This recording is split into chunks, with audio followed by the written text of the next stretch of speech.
अवधूत चिंतन श्री गुरुदेव दत्त श्री स्वामी समर्थ. तुम्हा सर्वांचे श्री स्वामी समर्थ माऊली या आपल्या यूट्यूब चॅनेलवर मी पुन्हा एकदा मनापासून स्वागत करते. आजच्या व्हिडिओमध्ये आपण प्रारब्ध आणि अध्यात्म याविषयी माहिती जाणून घेणार आहोत. आता बघा, आपण पत्ते खेळतो तेव्हा हाती आलेल्या पत्त्यांमध्येच खेळावे लागते. आपल्या जीवनाचेही तसेच काहीसे आहे. जन्मानुसार वाट्याला आलेली माणसे आणि परिस्थिती स्वीकारूनच जीवनाचा डाव मांडावा लागतो. माणसे आणि परिस्थिती अनुकूल असली तर जगणे सुखद होते, पण तीच जर प्रतिकूल असेल तर जगणे मात्र खडतर होते. तेव्हा हातात पत्ते कसे येतील हे जसे अनिश्चित असते, तसेच जीवनाचा प्रवाह नेमका कसा असेल हे माणसाला माहीत नसते आणि जे अज्ञात असते त्याचीच माणसाला खरी भीती वाटते. मग कधी कधी त्याला प्रश्न पडतात की जीवन हे असेच का आहे? अथक प्रयत्न करूनही एखादा अपयशाच्या गर्तेत का बरं सापडतो? या सर्व प्रश्नांची उत्तरं म्हणजेच प्रारब्ध. आता प्रारब्ध म्हणजे काय हे जाणण्यासाठी कर्मांचा सिद्धांत जाणून घेतला पाहिजे. सनातन तत्वज्ञान सांगते की माणूस कर्मांशिवाय क्षणभरही राहू शकत नाही आणि प्रत्येक कर्माचा परिणाम वा फळ त्याला भोगावेच लागते. आता या कर्मांची 3 प्रकारांत वर्गवारी आपण करतो. एक क्रियमान कर्म, दुसरं संचित कर्म आणि तिसरं प्रारब्ध कर्म. आता क्रियमान कर्मे म्हणजे काय ते बघूया. आपली बहुतांश कर्मे या गटात मोडतात. ही कर्मे तात्काळ फळ देऊन शांत होतात. उदाहरणार्थ, तहान लागली पाणी पिण्याचे कर्म घडले, भूक लागली अन्न खाण्याचे कर्म घडले, पोट भरण्याचे फळ लगेच मिळाले. तसेच संचित कर्मे म्हणजे काय ते बघूया. ज्या कर्मांचे फळ मिळायला काही कालावधी जातो ती कर्मे या गटात येतात. उदाहरण घ्यायचं म्हटलं तर रोज नोकरी केली पण पगाररूपी फळ मिळायला 1 महिना जावा लागतो. रोज अभ्यास केला आणि एके दिवशी परीक्षा दिली पण निकालरूपी फळ मिळायला 2-3 महिने जावे लागतात. म्हणजेच कर्म होऊन ज्यांचे फळ तात्काळ मिळत नाही अशा फळाच्या प्रतीक्षेत आपल्या खात्यात जमा झालेल्या कर्मांना संचित कर्मे म्हणतात. आता तिसरा प्रकार म्हणजे प्रारब्ध कर्मे. काही संचित कर्मांचे फळ हे एका जन्माच्या अवधीतही वाट्याला येत नाही. त्या कर्मांचे भोग पुढील जन्मांमध्ये परिस्थितीनुसार वाट्याला येतात.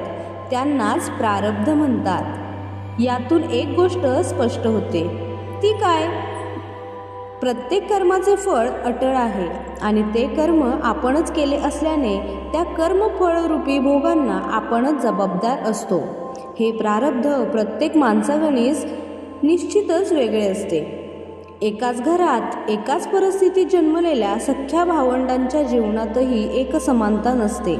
याचाच अर्थ जीवनाचे बाह्य रूप, दिसणारे रूप एक समान भासत असेल तरीही प्रत्यक्ष जगण्याचे आंतरिक वास्तविक रूप माणसागणीस हे वेगवेगळे असते. आधीच सांगितल्याप्रमाणे एक मात्र निश्चित की स्वतः केलेल्या कर्मांचेच परिणाम माणूस भोगतो आणि म्हणून त्याच्या प्रारब्धाला तोच जबाबदार असतो. मग माणसाला प्रश्न पडतो की प्रारब्ध बदलता येते का? स्वप्रयत्नांनी दैवावर मात करता येते का? प्रारब्ध खडतर आहे म्हणून कर्म करणे सोडून द्यायचे का?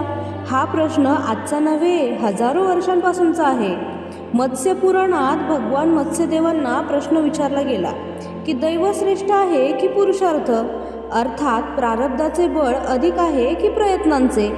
यावर मत्स्य भगवान म्हणाले की आधीच्या अनंत जन्मांमध्ये केलेली कर्मेच या जन्मी दैव बनून प्रारब्ध बनून वाट्याला आलेली असतात. त्यामुळेच माणूस जे कर्म करतो त्यालाच अधिक महत्त्व आहे, कारण त्याचे चुकीचे कर्मच त्याला संकटात गोवते आणि त्याचे योग्य कर्मच त्याला सोडवते. तेव्हा दैवाची साथ नसली तरी माणसाने निराश न होता योग्य सत्कर्मे केली पाहिजेत. कर्तव्य कर्मेही न टाळता योग्यरित्या पार पाडली पाहिजेत, कारण सदा सत्कर्मात आणि प्रयत्नात जो असतो अशा माणसाचे प्रतिकूल प्रारब्धही पलटते. हे मत्स्यपुराण अध्याय क्रमांक 221 आणि श्लोक क्रमांक 2 व 3 यांमध्ये स्पष्ट केले आहे. मग योग्य कर्मे कोणती बरं? सत्कर्मे कोणती? ती कशी साधतील हे प्रश्न पडतात. तेव्हा अध्यात्माची वाट दिसू लागते. या प्रश्नांबरोबरच आणखी एक ठळक प्रश्न उत्पन्न होतो आणि तो म्हणजे अध्यात्मानं प्रारब्ध बदलते का? याचे उत्तर असे की अध्यात्माने प्रारब्ध बदलते की नाही हे महत्त्वाचे नाही, पण अध्यात्माला आधारामुळे प्रारब्ध भोगणारा माणूस बदलतो हे मात्र निश्चित. अध्यात्म म्हणजे आधी अधिक आत्म. आपण स्वतःला ज्या नामरूपाने ओळखतो त्याचे मूळ अधिक सूक्ष्म आहे. त्या सूक्ष्माकडे नेत सर्व तऱ्हेच्या संकुचितपणा मोडून अंतःकरणाला व्यापक करणारे शास्त्र म्हणजेच अध्यात्म. आता या अध्यात्माच्या आधाराने माणसाची जीवनाकडे पाहण्याची दृष्टी बदलते. अर्थात मूळ शुद्ध सुमन सुबुद्धी प्रकाशमान होऊ लागते. आपले बरेचसे प्रश्न हे आपल्या मनानेच निर्माण केलेले असतात. म्हणजे काय तर काल्पनिक भीती, दुसऱ्याचा द्वेष, मत्सर, न्यूनगंड, अहंगंड, अविश्वास वा अतिविश्वास, ध्येय निवडण्यात चूक आणि त्यामुळे प्रयत्नांमध्येही चूकच, यांसारख्या बऱ्याच गोष्टींना आपले मनच कारणीभूत असते. या मनात अध्यात्माने पालट होतो. घराला आग लागते तेव्हा आगीत अडकलेल्या माणसापेक्षा त्या घराबाहेर असलेला माणूस ती आग अधिक वेगाने विझवू शकतो. दोरखंडाने जखडलेल्या माणसाला ज्याचे दोन्ही हात मोकळे आहेत तोच सोडवू शकतो. अगदी त्याचप्रमाणे मानसिक भ्रम आणि मोहामुळे संकटात अडकलेला माणूस आपणहून त्या संकुचित मनाच्या चौकटीतून बाहेर पडल्याशिवाय त्या संकटांना खऱ्या ताकदीने तोंड देऊ शकत नाही. जीवनाकडे तो अलिप्तपणे पाहू शकतो.